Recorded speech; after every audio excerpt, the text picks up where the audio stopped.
Hello and welcome into another edition of Siena Saints Weekly. I'm your host Andrew Champagne. In just a moment we'll be joined by junior cross-country runner Meghan Yi. But first, let's take a look at the week that was in Siena athletics. Women's soccer got two tough tests this past week, but passed both with flying colors to remain Division I's only undefeated and untied team. The defending MAC champions from Loyola jumped out to a 2-0 lead in the first half Friday, but the 25th-ranked Saints tallied three of their own to escape with a 3-2 win. Meanwhile, Ryder came to town Sunday, and that game was tied at 1 at halftime. But Tabitha Tice took matters into her own hands, scoring 3 goals in just 20 minutes en route to a 4-1 win. Siena goes on the road this weekend, traveling to Canisius on Friday and visiting Niagara on Sunday. Men's soccer also had a moment in the sun this past weekend, thumping MAC rival Marist 5-1. Siena never trailed in their conference opener and was led by Steve Cavino, who tallied 2 goals to reach double digits in points on the year.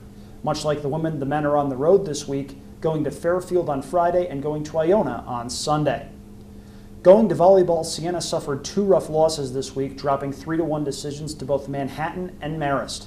The Saints and Lady Jaspers scored an equal number of points, and Siena actually outscored the Red Foxes, but they dropped several close sets and are now 4-13 in 2010. They go to Iona and Fairfield this weekend. In golf, it's a busy week for the men's and women's teams, both of whom are completing their fall seasons in the next 7 days. The men are in action at the Connecticut Cup Monday and Tuesday, while the women will take a weekend road trip to New Jersey for the Rutgers Invitational. Men's tennis is done until 2011, but the women were in action at this past weekend's Marist Invitational. Carly Holloway and Danielle Krill took home the Flight B doubles title, while Jen Aslin and Jen Messing made it to the Flight C championship match. In field hockey, Siena scratched out their second win of the season Friday, topping St. Louis 1-0. Lisa Heimerle scored the game's lone goal, and Allison Bailajan recorded her first career win in goal. The team also traveled to Bryan on Sunday, but fell to the Bulldogs 3-0 in their first Northeast Conference tilt of the season. The Saints are home this weekend for 2 games. They host Robert Morris Friday and welcome St. Francis on Sunday for Senior Day. Both of those games will take place at Siena Turf Field. And turning to cross country, both the men and women were off this week, but both teams were still preparing for their final few meets of the season. We're lucky enough to be joined now in studio by junior runner Meghan Yi. Meghan, welcome to the show. Hi. With the MAC Championships just a few weeks away, coming up on October 29th, how's the team coming together? We're looking really good. We have been training really hard over the summer and throughout the season, so we're very excited for MAC Championships. You're confident in the team's performance going in? Yes, we've been doing really well and we've been working really hard. Glad you mentioned doing really well because the women actually won the NJIT Invitational last month. How much of a confidence boost is that heading into the MAC tournament and the remaining meets? That's really nice to go into the MAC Championships knowing that we won an invitational like that. Cross country is kind of weird because we have different courses and different competition every week, so it's kind of hard to tell how we're doing based on the times and places and things, but that's definitely a big confidence booster. Now, the MAC Championships, obviously, we've mentioned a few times already. The next challenge you guys face comes Saturday at the Albany Invitational. That's the closest thing to a home meet you have all year. Do you think that's going to help you at all? Definitely, and it'll be nice to have a lot of the families there, so we have a lot of support, and also it's a really fast course, so that'll be a great race before the championships. It also helps not to have a bus ride of a couple hours before the meet, right, I'm definitely. Sure. Now, what are some of your goals, both individually and as a team, as the season goes forward? I think as a team, we definitely just want to improve in the MAC. Our team has been going through a lot of transitions over the past couple of years because we have a new coach, Allison, and we've taken on like a new assistant coach, Max. And so we just want to see that we improve this season in the conference. And individually, I'm really looking to break 20 minutes in the 5K.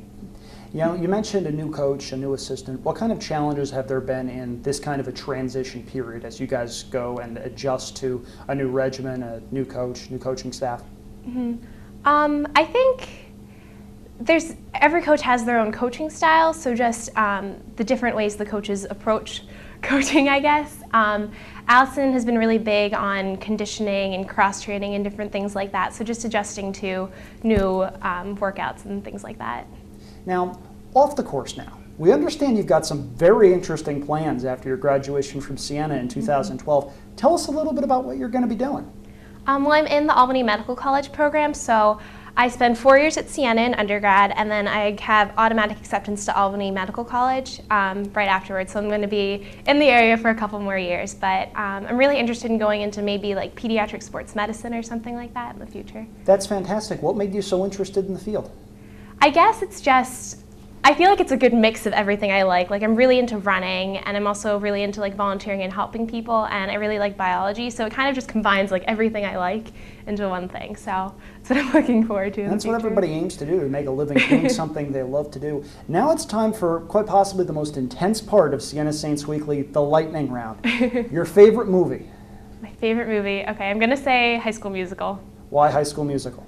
I just love it. I'm like a really big Disney fan, so, and Zac Efron doesn't hurt. And most importantly, which High School Musical? There are several. Oh, that's true. I'm gonna go with the third one. All It's right. just like, it's the cap on all of it. Okay, that's a burning question. Your favorite television show? Well, I really like Boy Meets World, but as of late, I really like Glee. Glee, huh? Mm-hmm. That's definitely goofy. Yeah. Your least favorite pet peeve, something that you immediately look at somebody doing and it just instinctively almost makes you angry. Oh, my biggest pet peeve? I don't know. I guess like when I study at the library and people are like, you're in the quiet section or someone and someone's like talking or something, and you kind of like give them like dirty looks, but they don't get the message, even though it's like the quiet zone of the library. It's the old all that skit. This is a library. People are trying to study. All that. Your favorite pre-meet superstition? It could be yours, could be a member of the team, could be something you saw back in high school. I guess we like always have to do our team cheer just to get us like really pumped up for the race. You want to do that for us here? I mean, it's nothing like fancy. It's just like SCXC, you know how we do. And then we just like cheer at the end. At least you can spell. Who's the funniest member of your team? I'm gonna say Brina, just because she's just silly. Like she's very quiet usually, but when she says something, it usually just like comes out like really funny. All right. Now the last question. If you could have dinner with any three people, dead or alive, who would they be? Dead or alive? I'm a really big fan of Roger Bannister. He was like the first person to break the 4-minute mile barrier, and he was also like a doctor, so like he's like kind of a big like idol of mine. I want to say Zac Efron also, just because I'm like in love with him, and I don't know who the third one would be. Maybe like Jesus. That'd be cool. Roger Bannister, Zac Efron, Jesus, and Meghan Yi. You could sell tickets. You could make that like a public access television show. That's really great. Well, that's going to wrap things up here on Siena Saints Weekly. I'd like to thank Meghan Yi again for stopping by. I'm Andrew Champagne. Thank you very much for watching. See you next week.